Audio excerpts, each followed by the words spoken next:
स्वागत है आप सभी का जी बिहार झारखंड पर और मैं हूं आपके साथ प्रीति नेगी।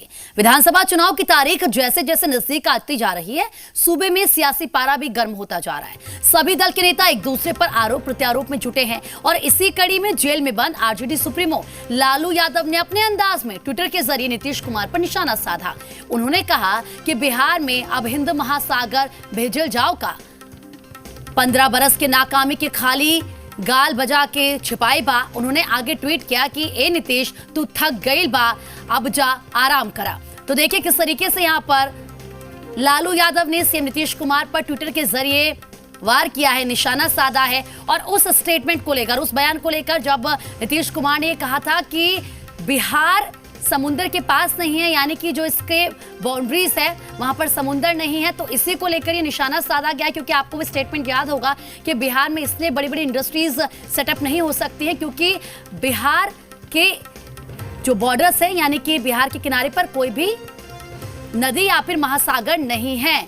और इसी को लेकर यहाँ पर लालू यादव ने नीतीश कुमार पर निशाना साधा है और ये ट्वीट किया है जो आपकी टीवी स्क्रीन पर है। तो आप समझ सकते हैं किस तरीके से सियासी पारा हाई है और इसी के साथ आरोप प्रत्यारोप का दौर भी लगातार जारी है। एक के बाद एक ट्वीट किए जा रहे हैं, कभी सत्ता पक्ष की तरफ से ट्वीट किया जाता है तो कभी विपक्ष की तरफ से। और अब आरजेडी के सुप्रीमो लालू यादव ने निशाना साधा है सीएम नीतीश कुमार पर और देखिए सीधा सीधा कह दिया है कि हिंद महासागर तो यहां आ नहीं सकता। जो 15 सालों में आपकी नाकामी थी, आप उसे कैसे छिपाएंगे। और यह भी कह दिया कि नीतीश कुमार अब आप थक गए हैं और आराम कीजिए। ज्यादा बातचीत के लिए हमारे संवाददाता आशुतोष चंद्रा हमारे साथ जुड़ चुके हैं। आशुतोष, जिस तरीके से लालू यादव ने ट्वीट किया है, सीधा सीधा निशाना उस बयान पर साधा है नीतीश कुमार के, जिसमें उन्होंने कहा था कि जो बिहार की बाउंड्रीज है, जो सीमावर्ती क्षेत्र है या फिर महासागर की, जिस तरीके से उन्होंने जोड़ के यहाँ पर बात कही, क्योंकि महासागर नहीं है और इसीलिए बिहार में बड़ी बड़ी इंडस्ट्री सेटअप नहीं हो सकती हैं। ठीक है सर, लालू प्रसाद यादव ने बड़ा मामला खोज निकाला है और नीतीश कुमार पर ट्वीट किया है, ट्वीट के जरिए हमला बोला है। दरअसल नीतीश कुमार का साफ तौर पर कहना था कि बिहार किसी भी समुद्र के किनारे वाले इलाके में उसकी सीमा क्षेत्र है वो नहीं पड़ता है। जैसे बड़े बड़े मेट्रोपॉलिटन सिटीज हैं, जो राज्य विकसित हैं, वहाँ कहीं ना कहीं आप गुजरात की बात लें, महाराष्ट्र की बात लें, कोलकाता की बात लें, वो समुद्र के किनारे है। ऐसे में यहाँ पर इंडस्ट्री एस्टेब्लिश करना बहुत ही मुश्किल है और यही वजह है कि पिछले 15 सालों की बात करें तो बिहार में इंडस्ट्री नहीं होने की वजह से मजदूरों को यहाँ से पलायन करना पड़ता है या फिर जो यहाँ के युवा हैं वो दूसरे जगह जाकर नौकरियां करते हैं। क्योंकि आरजेडी ने रोजगार को एक बड़ा मुद्दा बना रखा है, यही वजह रही है कि नीतीश कुमार ने जब इस तरह का बयान दिया कि यहाँ पर कोई भी कोस्टल गार्ड नहीं है और समुद्र का किनारा नहीं होने से यहाँ उद्योग धंधे नहीं लगाए जा सकते हैं, इसी को बड़ा मुद्दा लालू प्रसाद यादव ने बना लिया। यानी कि आशुतोष, अब बिहार की राजनीति में महासागर की भी एंट्री हो चुकी है।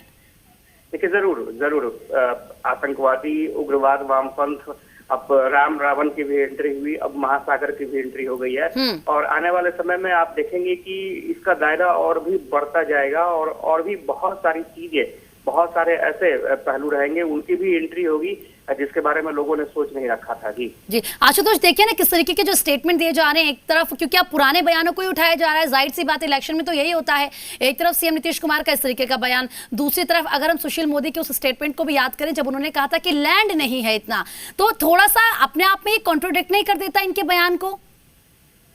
देखिए जरूर, इसमें कोई दो राय नहीं है कि कभी जमीन का मुद्दा सामने आता है, कभी नीतीश कुमार ये कहते हैं कि ये समुद्र के पास का इलाका नहीं है जिसके कारण एक्सपोर्ट इंपोर्ट करने में काफी परेशानी होती है। तो ये तमाम चीजें हैं जो विरोधाभासी हैं और ऐसे में इसमें कोई दो राय नहीं है कि विपक्ष को बैठे बैठे एक मुद्दा मिला है, क्योंकि कोरोना काल में बहुत सारे लोगों के रोजगार जा चुके हैं, बहुत सारी बेरोजगारी का आलम है। तो ऐसे में जो लालू प्रसाद यादव या विपक्ष की बात करें तो वो बेरोजगारी को एक बड़ा उन्होंने एजेंडा बनाया है और उसी एजेंडे के तहत एनडीए सरकार पर हमला। बिल्कुल आशुतोष, एजेंडे बहुत सारे हैं, देखना होगा कि कौन सा एजेंडा काम करता है। क्या जिस तरीके से जनता को साधने की कोशिश की जा रही है इन स्टेटमेंट्स को याद करके और इनको ट्वीट करके, क्या जो महागठबंधन है वो कामयाब हो पाएगा, आरजेडी कामयाब हो पाएगी, देखना होगा। बहुत बहुत शुक्रिया आपका तमाम जानकारी देने के लिए।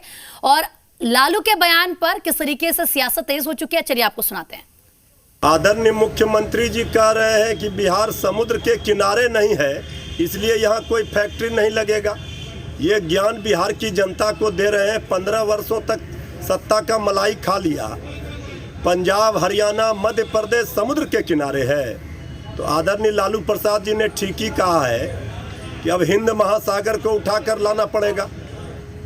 ये बेतुका बयान दे करके ये साबित हो रहा है कि किस तरह से हताश और निराश है। आराम तो बिहार की जनता ने आपको कराया है कि होटवार जेल पहुंचा दिया, आराम फरमा रहे हैं। और डुबकी लगाने की बात है तो हिंद महासागर नहीं, अरब सागर में आपको लगाना चाहिए डुबकी। बिहार की जनता ने उसी लायक आपको बना के रखा है। अरे बिहार की जनता लगातार नीतीश कुमार को सेवा का मौका दे रही है। अगर बिहार की जनता को पसंद न होती तो बार बार कुर्सी नहीं देती।